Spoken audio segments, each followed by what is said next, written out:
Shalom, selamat pagi. Marilah kita mendengarkan renungan pagi dari buku Bersama Allah di Waktu Fajar, karya Ellen G. White.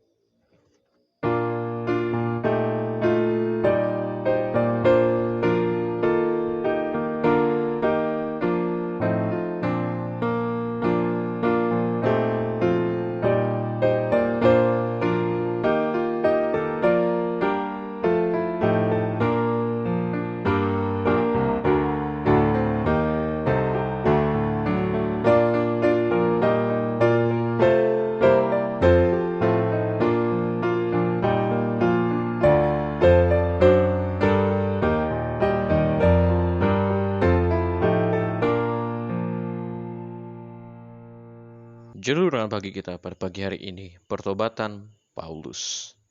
Ayat inti kita terdapat di dalam 1 Timotius 1 ayat 15. Perkataan ini benar dan patut diterima sepenuhnya.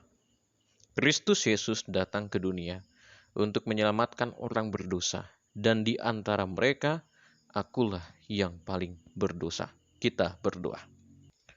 Bapa kami dalam surga di pagi hari ini, sebelum kami memulai hari kami ingin mempelajari firman-Mu yang mengingatkan kami bahwa kami adalah manusia yang penuh dengan kelemahan dan dosa. Berkati kami ya Tuhan melalui pelajaran Paulus sehingga dapat mengingatkan kami bahwa pentingnya untuk datang kepadamu di setiap waktu. Hanya dalam nama Yesus Kristus kami berdoa. Amin. Sementara Saulus menyerahkan diri sepenuhnya kepada kuasa Roh Kudus yang meyakinkan, ia melihat kesalahan dari kehidupannya dan mengenal tuntutan-tuntutan yang luas dari hukum Allah. Ia yang menjadi orang Farisi yang sombong, yakin akan pembenaran oleh perbuatannya yang baik. Sekarang tunduk di hadapan Allah dengan kerendahan dan kesederhanaan seorang anak kecil, mengaku ketidaklayakannya sendiri, dan memohon jasa juru selamat yang telah tersalib dan bangkit itu. Saulus rindu untuk datang ke dalam keselarasan yang sepenuhnya dan persatuan dengan Bapa dan Anak. Dan di dalam kehebatan kerinduannya untuk keampunan dan penerimaan, ia mempersembahkan permohonan yang sungguh-sungguh kepada tahta anugerah.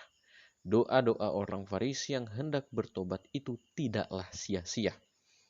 Pikiran dan emosi hatinya yang paling dalam diubahkan oleh anugerah ilahi dan kecakapannya yang lebih mulia diselaraskan dengan maksud Allah yang kekal. Pertobatan Saulus adalah bukti yang mencolok tentang kuasa yang ajaib dari kuasa Roh Kudus untuk meyakinkan manusia dari dosa. Ia sudah percaya dengan sungguh-sungguh bahwa Yesus dari Nazaret telah meniadakan hukum Allah dan bahwa ia telah mengajar kepada murid-muridnya bahwa hal itu tidak lagi berpengaruh. Tetapi sesudah pertobatannya, Saulus mengaku Yesus sebagai seorang yang telah datang ke dalam dunia ini dengan maksud yang jelas untuk mempertahankan hukum Bapanya. Ia diyakinkan bahwa Yesus adalah asal mula dari seluruh sistem pengorbanan Yahudi. Alfa dan Omega, jilid 7 halaman 101 dan 102. Yesus mungkin telah melakukan semua pekerjaan ini untuk Paulus secara langsung. Tetapi ini bukanlah rencananya. Paulus memiliki sesuatu yang harus dilakukan dalam bentuk pengakuan kepada orang-orang yang kehancurannya telah ia rencanakan. Dan Allah memilih pekerjaan untuk dilakukan orang-orang yang telah dia tetapkan untuk bertindak menggantikannya. Testimonis jilid 3 halaman 431 dan 432. Pada pagi hari ini kita belajar kisah daripada Paulus, di mana dia adalah seorang daripada orang penting, Sanhedrin, orang Farisi. Pada saat dia datang kepada Yesus Kristus, sewaktu dia meyakini Yesus adalah Tuhan dan Juru Selamat, dia meyakini bahwa dia adalah manusia yang penuh dengan kelemahan.